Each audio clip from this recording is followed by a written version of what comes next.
Hello అస్సలాముఅలైకుం నమస్తే good morning. How are you all? ఇంకా ఎప్పటిలాగానే మార్నింగే వ్లాగ్ స్టార్ట్ చేశానండి. పాలు మరుగుతున్నాయి, ఇడ్లీ చేస్తున్నాను ఇవాళ. ఇంకా చట్నీ వచ్చేసి నిన్న నైట్ చేసిందే ఆల్రెడీ ఉంది. నిన్న డిన్నర్లో నేను దోశ వేశాను. మా ఇంట్లో అందరికి కూడా వారంలో అట్లీస్ట్ ఒక్కసారైనా కానీ దోశలు వేస్తూ ఉంటాను. అందరికీ చాలా ఇష్టం అనమాట. ఇంకా అందుకనే 2 పూటలకి సరిపడా చట్నీ చేసేసాను. ఈ పూట తినేస్తే సరిపోతుంది ఇంకా. గుడ్లు కూడా తెప్పించానండి మిల్క్‌తో పాటు. సో, జస్ట్ ఇప్పుడు నా చేతిలో ఉంది కదా అని చూపించేస్తున్నాను. నేను వెయిట్ లాస్ జర్నీ స్టార్ట్ చేసినప్పుడు ప్రోటీన్ ఇంక్రీజ్ చేయాలి అంటే ఇంకా మోస్ట్‌లీ మనకి అవైలబుల్ ఉండేది ఎవ్రీడే అంటే ఎగ్సే కదా! సో, స్టార్టింగ్‌లో తినడానికి ట్రై చేసేదాన్ని కానీ స్మెల్ రావడం వల్ల సరిగ్గా తినలేకపోయేదాన్ని. బట్ తర్వాత రకరకాల బ్రాండ్స్ యూజ్ చేసి ఫైనల్‌గా అయితే దీంతో సెటిల్ అయ్యాను. ఇదేమీ కొలాబరేషన్ కాదు. బట్ నేను చాలా ట్రై చేశా అనమాట. ఇవి ఆహ్, ఆర్గానిక్ ఎగ్సా? లేదంటే ఫార్మ్ ఎగ్సా? నాకైతే ఐడియా లేదు. బట్ స్మెల్ అయితే రావట్లేదు. అట్‌లీస్ట్ నేను తినగలుగుతున్నా అనమాట. సో, జస్ట్ అందుకే చూపిస్తున్నాను మీకు. మీరు వెయిట్ లూజ్ అవ్వాలి అంటే తక్కువలో తక్కువ మీరు చేయగలిగింది ఏంటి అంటే అట్‌లీస్ట్ రోజుకి 2 ఎగ్స్ తినండి. ఒకవేళ మీకు యెల్లోది తినడం ఇష్టం లేకున్నా, లేదంటే కన్సర్న్స్ ఏమన్నా ఉన్నా ఒకదాన్ని యెల్లో తినండి. ఒకదాన్ని మీరు డిస్కార్డ్ చేయొచ్చనమాట. నేనొక మంచి హెయిర్ కేర్ టిప్ చెప్తానండి. ఇదొచ్చేసి యాపిల్ సైడర్ వెనిగర్. మీరు ఏ బ్రాండ్ అయినా తీసుకోండి. దాని మీద మాత్రం విత్ మదర్ అనేసి ఉండాలి. అది ఒకసారి మీరు చూసుకోండి. అండ్ దీనికోసం మనం ఏం చేయాలంటే ఒక 3-4 స్పూన్స్ వాటర్ తీసుకోవాలి. ప్లెయిన్ వాటర్ రూమ్ టెంపరేచర్‌ది. దాంట్లో ఒక spoon apple cider vinegar add చేయాలి. యాడ్ చేసే కంటే ముందు బాటిల్‌ని చక్కగా షేక్ చేయాలనమాట. అండ్ మొత్తం కలిపేసిన తర్వాత స్టాండింగ్ టైమ్ ఏమీ అవసరం లేదు. హెయిర్‌లో ఓన్లీ రూట్స్‌కి అప్లై చేయాలండి దీన్ని. ఒక హాఫ్ ఎన్ అవర్ ఉంచుకున్న తర్వాత నార్మల్ ప్లెయిన్ వాటర్‌తో వాష్ చేసేసి, ఆ తర్వాత ఇంక మీరు నార్మల్‌గా షాంపూ వాడితే షాంపూ, కుంకుడుకాయలైతే కుంకుడుకాయ దేనితో అయినా వాష్ చేసేయొచ్చు. మనం రెగ్యులర్‌గా హెయిర్ వాష్ చేసుకోవడానికి షాంపూస్ వాడుతూ ఉంటాం గదా! మురికంతా పోయింది, హెయిర్ క్లీన్‌గా ఉంది అనుకుంటూ ఉంటాము. బట్ షాంపూస్‌లో ఉన్న కెమికల్స్ మొత్తం గూడా బిల్డ్ అయిపోయి ఉంటాయన్నమాట. అక్కడక్కడ అవి మొత్తం పార్టికల్స్ ఉండిపోతాయి మన స్కాల్ప్ మీద. మనకు కనిపించవు. డాండ్రఫ్ లాగా గూడా ఏమీ కనిపించవు. బట్ స్టిల్ ఆ కెమికల్ రెసిడ్యూ అనేది ఉండిపోతది. లాంగ్ రన్‌లో అది చాలా ఎక్కువైపోయి హెయిర్ ఫాల్ అయిపోతూ ఉంటుంది. అలానే హెయిర్ గ్రో కూడా అవ్వదన్నమాట సరిగ్గా. సో, అట్‌లీస్ట్ మంత్లీ ఒకసారైనా గానీ ఆ టాక్సిన్స్ అన్నిటిని తీసేయాలి. మన స్కాల్ప్‌ని క్లీన్ చేసుకోవాలన్నమాట. మురికి ఎలాగో పోతది షాంపూతో. బట్ షాంపూ రెసిడ్యూ మొత్తం పోయేలాగా మనం క్లీన్ చేసుకోవాలి.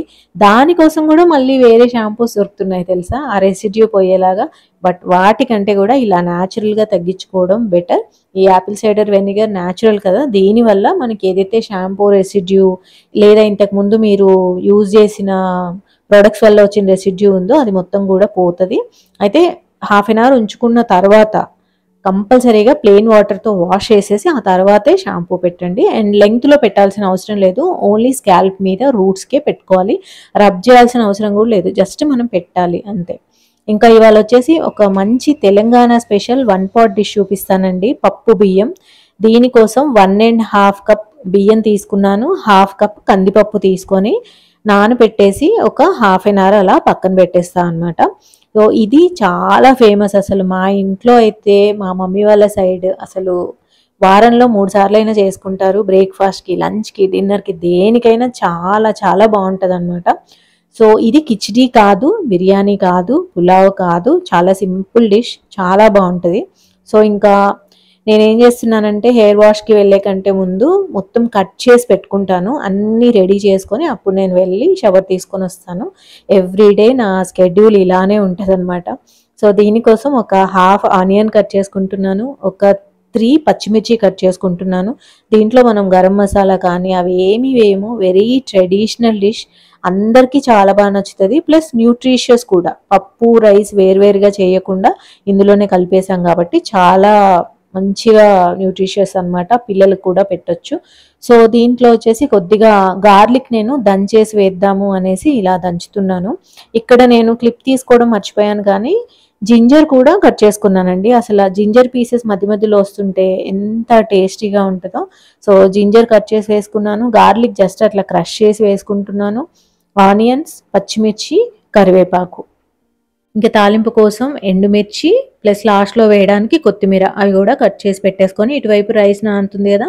పక్కన పెట్టేసుకున్నాను. ఇంకా పచ్చడి తాలింపు పెడదామని స్టార్ట్ చేశానండి. అది చల్లారుతూ ఉంటది గదా! ఇంక అప్పుడు నేను స్నానానికి వెళ్ళొచ్చు అనేసి. సో ఈ పచ్చడి వచ్చేసి మొన్న మేము గుంటూరు వెళ్ళాం కదా, అత్తయ్య వాళ్ళ ఇంట్లోంచి తీసుకొచ్చాను. ఇంట్లో పెట్టినాయి అనమాట ఇవి. సో మొన్నొచ్చేసి ఊరు నుంచి రాగానే పండుమిరపకాయ పచ్చడి తాలింపు వేశాను. అప్పుడు అందరూ కామెంట్స్‌లో చెప్పారు వెల్లుల్లిపాయలు గూడా వేయండి తాలింపులో అనేసి. ఇవాళ అదే నేను ట్రై చేయబోతున్నాను. నేను వెల్లుల్లిపాయలు లాస్ట్ టైమ్ ఎందుకు వేయలేదంటే పచ్చడిలో ఆల్రెడీ వేస్తారు రుబ్బేటప్పుడు. సో అందుకనే వేయలేదు. బట్ ఇవాళ మాత్రం వేశానండి. ఎంత బావుందో అసలు. చాలా మంచి టేస్ట్ వచ్చిందసలు. Thank you so much for tip. నేను వేసిన తాలింపులో జీలకర్ర, ఆవాలు, పచ్చెనపప్పు, ఎండుమిర్చి, కరివేపాకు, ఇంగువ, వెల్లుల్లిపాయలు ఇవి వేసేసి తాలింపు పెట్టాను. అసలు ఎంత బావుందో. తెలంగాణ సైడ్ ఎలా ఉంటదంటే, ఎస్పెషల్లీ మా అమ్మమ్మ వాళ్ళది వరంగల్ డిస్ట్రిక్ట్ అనమాట, మహబూబాబాద్. సో అక్కడ ఎలా ఉంటదంటే, కొత్త ఆవకాయ పెట్టామా, సరే టేస్ట్ ఎలా ఉందో చూద్దామంటే పప్పు బియ్యం చేసేయండి అనేసి ఉంటది. ఇంకా చుట్టాలొచ్చారు, పొద్దున్నే బ్రేక్‌ఫాస్ట్ ఏం చేయాలి అంటే పప్పు బియ్యం చేసేద్దాము. బయటికెళ్తున్నాము, ఏదన్నా సాలిడ్‌గా తిని బయటికెళ్దాము, మళ్ళీ ఎప్పుడు తింటామో, లంచ్ లేట్ అవుతదేమో అంటే, సరే బ్రేక్‌ఫాస్ట్‌లో పప్పు బియ్యం చేసేయండి. ఇంకా ఇలా ప్రతి దానికి కూడా పప్పు బియ్యమే సొల్యూషన్ అనమాట మాకు. ఎస్పెషల్లీ మా అమ్మ వాళ్ళ సైడ్ అయితే చాలా ఎక్కువ చేస్తూ ఉంటారు. సో అందుకే నాకు కూడా అనిపించింది ఇవాళ పచ్చడి కొత్తది టేస్ట్ చేయబోతున్నాం కదా, సో పప్పు బియ్యంలో అయితే టేస్టీగా ఉంటది అనేసి నేను అట్లా ప్లాన్ చేశాను. అలానే నాకు కొద్దిగా పనుంది బయటికి వెళ్ళేది, అందుకే డీటెయిల్ వంట కూడా నేను లంచ్లో చేయలేను. సో అట్లా అన్నీ కలిసి వస్తాయి అనేసి ఇట్లా ప్లాన్ చేశాను అనమాట. అసలు ఎంత బాగుందో కొత్త టమాటా పచ్చడి పప్పు బియ్యం కాంబినేషన్ అదిరిపోయింది. సో మీరు లంచ్లోకి తీసుకెళ్ళాలనుకున్నా కానీ ఇది సూపర్ ఈజీ అండి. ఎస్పెషల్లీ వర్కింగ్ మామ్స్కి న్యూట్రిషన్ తగ్గకుండా, టైం ఎక్కువ వేస్ట్ అవ్వకుండా ఉంటుంది. దీంట్లో పప్పు కూడా వేసేసాం కాబట్టి మనకి అన్నం పప్పు తిన్నట్లే ఉంటుంది. ప్లస్ ఇంకా పికిల్తో కూడా మంచి కాంబినేషన్. కావాలనుకుంటే మీరు లాస్ట్లో కొద్దిగా పెరుగు వేసుకొని తినొచ్చు. బట్ నాకైతే మోస్ట్ ఫేవరెట్ అసలు. నేను మా అమ్మ వాళ్ళ ఇంటికి లంచ్కి వస్తున్నాను అంటే ఇదే ప్లాన్ చేస్తారు. సో అట్లుంటుంది అనమాట. ట్రై అయితే చేసి చూడండి తప్పకుండా, సూపర్ టేస్టీగా ఉంటుంది. అండ్ ఇంకా పచ్చడి తాలింపు వేసేసి పక్కన పెట్టేశాను, చల్లారుతూ ఉంటుంది అనేసి. ఇంకా అరౌండ్ 12 అట్లా నేను రైస్ స్టార్ట్ చేశాను. వాటర్ మెలన్ కట్ చేసి ఫ్రిడ్జ్లో పెట్టి 2 days అయింది. బట్ వీళ్ళు సరిగ్గా తినట్లేదు అనమాట. నేను తీసి ప్లేట్లో పెట్టిస్తే తింటారు, అదర్వైజ్ అది ఫ్రిడ్జ్లో ఉండిపోద్ది కదా, కనిపించదు వీళ్ళకి. సరే ఇంక ఇలా కాదు అనేసి ఇందాకే స్నానానికి వెళ్ళే ముందే జ్యూస్ చేసేసి ఫ్రిడ్జ్లో పెట్టే వెళ్ళాను. ఇంకా ఇప్పుడు అందరికీ జ్యూస్ ఇస్తున్నాను. సో సమ్మర్లో ఏదో ఒక రకంగా మనం లిక్విడ్స్ తీసుకుంటూ ఉండాలండి. వెదర్ భలే వేడిగా అయిపోయింది కదా, 2 daysలో వడగాలి తగులుతూ ఉంది. మొన్నటి వరకు ఎండ ఉన్నా గానీ కనీసం బయట గాలి చల్లగా ఉండేది. ఈవెన్ గుంటూరులో కూడా నాకు గాలి చల్లగానే అనిపించింది.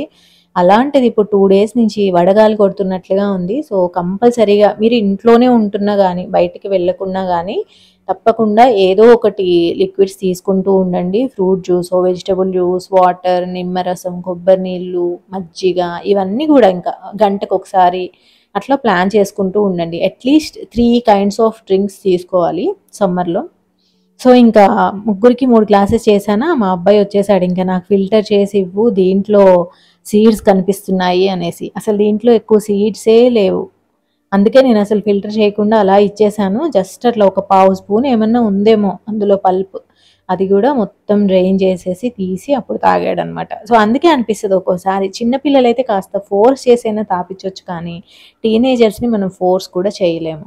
వంట అవ్వగానే నేను బయటికి వెళ్ళాలి మా అమ్మ వాళ్ళ ఇంటికి, అందుకనే ఇంకా ఫాస్ట్గా చేసేస్తున్నాను. దీంట్లో కొద్దిగా ఆయిల్ తీసుకోవాలండి, ఎండుమిర్చి కట్ చేసి వేసుకోవాలి, కరివేపాకు వేసుకోవాలి, జీలకర్ర, ఆవాలు, పచ్చెనపప్పు వేసుకోవాలి. పసుపు వేయకూడదు అసలు. కొంతమంది దీన్ని పచ్చి పులుసుతో తింటారు కానీ మా సైడ్ అయితే దీన్ని పచ్చడితోనే తింటాం అనమాట. నాకు పర్సనల్గా 1 pot డిషెస్ అంటే చాలా ఇష్టం. అన్ని న్యూట్రియంట్స్ ఉంటాయి, ఫాస్ట్గా కూడా అయిపోతుంది, గిన్నెలు కూడా తక్కువ పడతాయి అనేసి. ఇప్పుడంటే కొద్దిగా డీటెయిల్ వంట చేస్తున్నాను, మా అబ్బాయి పెద్దోడైపోయాడు. కానీ చిన్నప్పుడైతే ఎక్కువగా ఇలాంటి వంటలే చేసేదాన్ని, సో దట్ నేను టైం తక్కువ స్పెండ్ చేయొచ్చు కిచెన్లో అండ్ డిషెస్ తక్కువ పడతాయి అనేసి. సో అందుకే ఇప్పటికి కూడా నాకు వీటిలో వెరైటీస్ తెలుసుకోవడము, ఇలాంటివి రకరకాలుగా చేసి చూడడం అంటే చాలా ఇష్టం. ఎందుకంటే పర్సనల్గా నాకు తెలుసు వీటి వల్ల ఎంత టైం సేవ్ అవుతుంది అనేసి.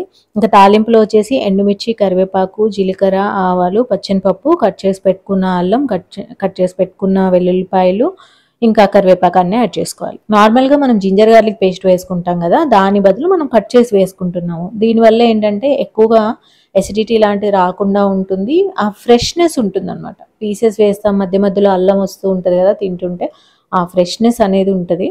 అండ్ కందిపప్పుతోనే చేసుకోవాలి దీన్ని. ఇంకా కొంచెం తాలింపు ఫ్రై అయిపోయిన తర్వాత ఉల్లిపాయలు, పచ్చిమిరపకాయలు కలిపి వేసేసుకోవాలి. వీటిని మరీ ఎక్కువగా ఫ్రై చేసుకోకూడదు, జస్ట్ కొంచెం మగ్గాలన్నమాట అంతే. ఒక 60% వరకు మాత్రమే డన్ అవ్వాలి, మరీ బ్రౌన్గా చేసుకోకూడదు. మీరు వర్కింగ్ ఉమెన్ అయినా హోమ్ మేకర్ అయినా కొన్ని బిజీ డేస్ అయితే ఉంటాయి కదా. సో యాక్చువల్గా అలాంటి డేస్లో మీరు ఏం వండుతారు తప్పకుండా కామెంట్ సెక్షన్లో పెట్టండి. ఇంట్రెస్టింగ్గా ఉంటుంది అందరికీ కూడా, అసలు కొన్ని ఐడియాస్ కూడా వస్తాయి. తప్పకుండా కామెంట్ చేయండి. ఇంకా ఉల్లిపాయలన్నీ వేగిన తర్వాత ఇలా నానబెట్టుకున్న పప్పు రైస్ మిక్చర్ ఉంది కదా, అది యాడ్ చేసేయాలండి. ఇంకా దీంట్లో నేను వాటర్ ఎలా వేసుకుంటా అంటే, మొత్తం కలిపి మనకి మిక్చర్ 2 కప్స్ వచ్చింది కదా, 1 కప్కి 2 కప్పుల వాటర్ చొప్పున వేసేసుకుంటా అనమాట. సో బ్రీఫ్గా చెప్పాలంటే దీంట్లో మనం 1.5 కప్స్ రైస్ వేసుకున్నాము, 1/2 కప్ పప్పు వేసుకొని కలిపి నానబెట్టుకున్నాం కదా. సో టోటల్ 2 కప్స్ అయింది, 4 కప్స్ వాటర్ వేసేసాను. ఇంకా సాల్ట్, తగినంత సాల్ట్ వేసేసి కొత్తిమీర వేసేయాలి అంతే. ఇంకా మనం ఏం చేయాల్సింది లేదు, వెరీ వెరీ ఈజీ. కెమెరాలో చూపించడమే లేట్, కానీ అదర్వైజ్ జస్ట్ 10 మినిట్స్ పడుతుంది మనకి స్టవ్ మీద పెట్టడానికి. మనం ఫ్రెష్ వచ్చేలోగా రెడీ అయిపోతుంది అనమాట. సో ఇంకా ఇదైతే ఒక 10 మినిట్స్లో అయిపోతుంది. ఆ లోపు నేను ఇంకా డిష్ వాషర్ కూడా వేసేసుకున్నాను. నా పని మొత్తం అయిపోయింది. యాక్చువల్గా మా అమ్మ వాళ్ళ ఇంటికి వెళ్ళాను, అక్కడ చాలా లేట్ అయింది, ఒక పని ఉండే. ఇంకా వస్తూ వస్తూ మా మమ్మీ కర్రీ కూడా ఇచ్చింది ఈవినింగ్కి, ఎగ్ పులుసు. సో ఆ రోజైతే నాకు చాలా ఈజీ అయిపోయింది అనమాట, ఎక్కువ వంట లేకుండా. ఇంకా పచ్చడి చల్లారిపోయింది, ఇక్కడ బాటిల్లోకి తీసుకుంటున్నాను. పచ్చడి ఎప్పటికప్పుడు వారానికి సరిపడా మాత్రమే ఇలా తాలింపు పెడుతున్నానండి, ఎక్కువైతే తీయట్లేదు. ఎందుకంటే ఆ పచ్చళ్ళలో పప్పులు అవి ఉంటాయి కదా, ఆ క్రంచీనెస్ ఉంటేనే చాలా టేస్టీగా అనిపిస్తుంది. సో 1 వీకే ఉండాలి, ఆ తర్వాత మళ్ళీ ఫ్రెష్గా తాలింపు వేసుకోవచ్చు అనేసి నేను ఇలా పెట్టేస్తున్నాను. సమ్మర్ వచ్చేసింది కదా, ఇంకా ఒక 2 మంత్స్ అయితే స్టార్ట్ చేసేస్తారు అందరూ ఆవకాయ పెట్టడం, ఏప్రిల్ లాస్ట్లో మేలో. బట్ నేనైతే ఈసారి ఆవకాయ పెట్టనేమో అనుకుంటున్నా. లాస్ట్ టైం పెట్టాము, బట్ ఈసారి పెట్టనేమో అనుకుంటున్నా. మిగిలిన పికిల్స్ అయితే చాలా ఉన్నాయి ఇంట్లో, ఇంకా ఆవకాయ వద్దులే అనుకుంటున్నాము, చూడాలి. ఇంకా ఈసారి అయితే అసలు వడియాలు కానీ ఆవకాయ కానీ ఏది వద్దు అనుకుంటున్నాము. బట్ మ్యాంగోస్ మాత్రం ఎండబెడతాను, అది డెఫినెట్గా మీకు చూపిస్తాను. ఎండబెట్టడం ప్లస్ ప్రిజర్వ్ చేయడము, ఇంకా చింత చిగురు ఎలా ప్రిజర్వ్ చేసుకోవాలి, ఇవన్నీ కూడా చాలా ప్లాన్స్ ఉన్నాయి, అవైతే డెఫినెట్గా చేద్దాము. ఇంకా ఇందులో కరెక్ట్ వాటర్ పోసాం కాబట్టి మధ్యలో గంజి వార్చడం కానీ టెన్షన్ పడడం కానీ ఏమీ అవసరం లేదు. మీరు యాక్చువల్గా తాలింపు అంతా వేసిన తర్వాత రైస్ కుక్కర్లో కూడా పెట్టేసుకోవచ్చు. ఎలక్ట్రిక్ రైస్ కుక్కర్లో పెట్టేసి ఆన్ చేసామంటే చెక్ చేయాల్సిన అవసరం కూడా ఉండదు, అట్లా కూడా చేసేసుకోవచ్చు. బట్ కెమెరాలో మీకు మొత్తం క్లియర్గా ప్రొసీజర్ చూపించాలని నేను ఇలా వెడల్పుగా ఉన్న గిన్నెలో చేశాను. కానీ తాలింపు వేసుకోగానే మనం రైస్ వాటర్ యాడ్ చేసుకుంటాం కదా, ఆ స్టేజ్లో రైస్ కుక్కర్లో పెట్టేసేయండి.